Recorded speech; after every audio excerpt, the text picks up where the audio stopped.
In our previous class, we studied about the SQL. SQL is structured query language, which is a D-based language for storing, manipulating, and retrieving data stored in a relational database.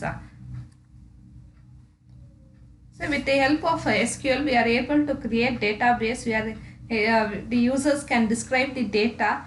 They can create and drop database and tables. They can create, view, store, procedure, functions in a database. They can access the data in the relational database management system. They can update the data in the database. They can delete the data from the database, and they can also set permissions on tables, procedures, and views. So there are different types of commands which are used in SQL.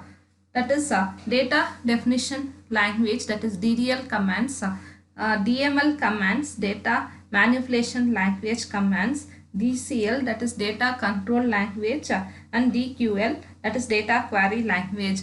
I have mentioned the commands which are there in each of these categories, that is DDL, data definition language, commands in the previous class. So the different commands which are there in the DDL commands are create command, alter command, and drop command. This DDL command, it will describe the conceptual schema, and it will provide a link between the logical and the physical structure of the database. So the different types of commands, that is create command, alter command, and drop command. Create command, it is used to create a new table, and the alter command is used to modify the existing database, and drop command is used to delete the entire table from the database. The create command, the SQL create table, that is this create command, this is used to create a new table. This table will not have any data, it will have only the headings of the table. So the syntax for creating a table is create table. These are the keywords, and the table name is user defined. User will define the name, for example student, employee, department. So table name can vary, but create and table will be same. Then inside the round bracket, we have to open the round bracket, and we have to close the bracket, and always the create table command or any commands in SQL should end with a semicolon. And the column names inside the table can have it can have any number of columns, n number of columns.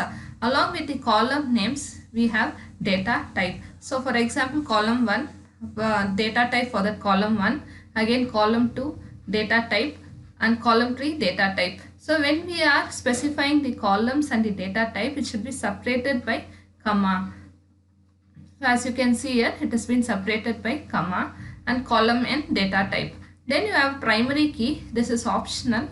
Primary key have to be mentioned within the columns which are specified in the create. That is, for example, different columns are there. One of these columns will become the primary key, and these primary key will be used to uniquely identify each record in the table. Example for creating a table. Suppose we have to create a table called as student with the column names, register number, name, combination, date of birth, and fees.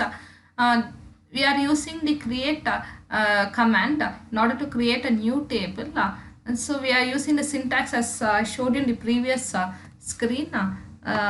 The syntax for creating a table, we have to use create table, and then the table name, and then followed by the column names and the data type, and we have to close this, open the bracket and close the bracket, and then end with a semicolon. So let us follow the same syntax over here. Create a table student, and we are opening the bracket, and the column name is register number. The first column name is register number, followed by the data type. The data types are number. In our previous class we have learnt about the data types. So the number is a data type, and it has been specified with the size, that is 6. So the register number can have 6 numbers, but not more than 6, can have less than 6. And then you have to separate it by comma. Then the next column is name.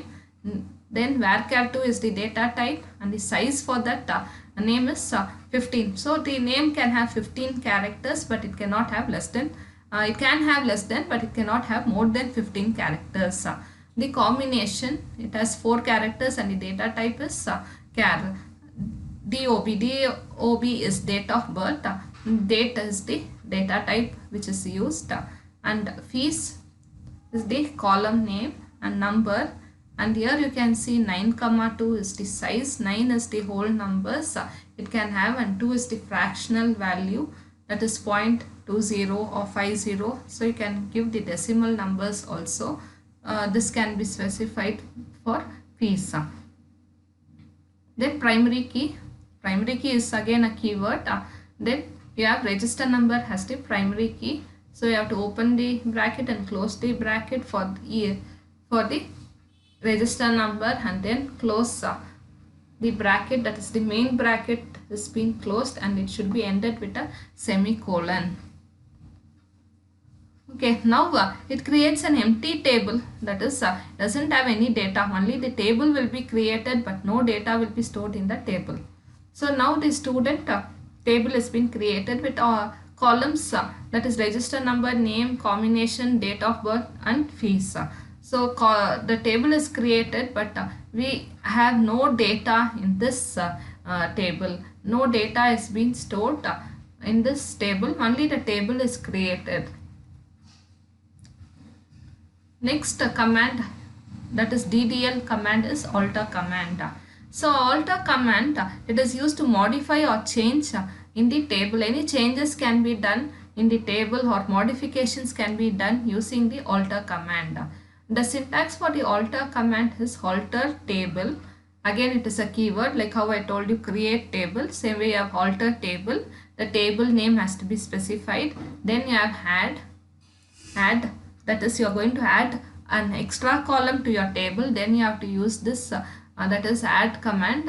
That is column name, the new column name can be added along with the data type has to be mentioned.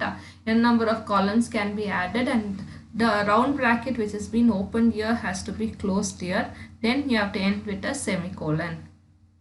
So this is one way of altering your table, that is you are adding an extra column to your table. Already 5 columns are there, you want to add one more column to your table, then you can use this add. In case you want to do any modification to your table, that is changes to your column, that is the data type is been given as 5, now you have to change it as 10, then you can do using modify. That is alter table. Again you have got keywords, that is alter table. The table name has to be mentioned. Then modify, like how you had you have modify over here in order to do changes in your table. Then which column you have to do the changes. The data type has to be mentioned. In case any changes are there, you can do the changes over here. Then close it with a semicolon, and your table can be modified. See this, you have to be careful with this opening brackets and closing brackets, and each column should be separated by comma. So this is how you can alter your table. So there are 2 ways to alter your table, using add and other one is using modify. The example for alter command is alter table. These are the keywords. Student is the table name, and add is the command that is being used to add one extra column, that is already 5 columns are there, that is register number, name, combination, date of birth and fees. So you have to add one more column to this existing table, then you can use alter command along with add. Then address will be added to this table, that is already existing table. We can do changes to this table using add. That is you are adding a column along with the other columns which is already existing. This can be done using alter command. Again like how you add create command, you have to mention which column you have to add, and the data type has to be mentioned, and the size of the data type has to be mentioned. Then you have to close the bracket, that is opening bracket, and the closing bracket has to be closed, and end with a semicolon. Hope you followed. the alter command, that is alter table. Alter table is a keyword and student is the table name, and you are adding an extra column to your table. Then you have to open a bracket and a close a bracket, and the column which has to be added has to be mentioned here along with the data type and the size of the data type, that has to be mentioned within a bracket, then close the bracket and then end with a semicolon. Now same way, like how you have adding a column, you have another way of altering a table, that is modify. That is previously you have given the size for the address as 30 by mistake. Now you have to change to 40. This can be done using modify, that is alter table student modify. Address is the column name. Again you have to mention the data type. Now you can modify, that is you can update or you can do changes to that column, that is you can make the size as 40. Now it can take the characters up to 40.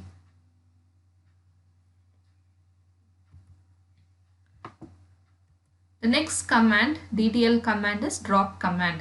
The SQL drop table statement is used to remove the entire table. The entire table will be removed, it will be deleted from the database. Once the data, that is the table or the data from the table is being deleted, the entire table is deleted, you will never get back the table. So whenever you are using a drop command, you should be careful before using the drop command. Only if the table is not needed, then you can remove the table from the database. So the syntax for the drop table is drop table. Again these two are the keywords, and table name is the name that has to be specified by the user. The table which has to be deleted, that table name has to be specified here. And the example for this drop command is drop table student. So the student will be deleted from the database and the student will not be retrieved again because it is deleted. You can't do any changes to that table, or you cannot add anything to this table because the table is being deleted. So once you delete the table, you will get a message that is table is dropped. So there are three commands which we have learned today in DDL commands, that is create command, alter command and drop command. So create command, it is used to create a new table. Alter command, it is used to modify or change in the table. Any changes has to be done in the table, we can use the alter command. And the last command is drop command. Drop command is used to remove the entire table or delete the table from the database. So these are the three commands we have learned today, that is DDL commands, that is create command, alter command and drop command.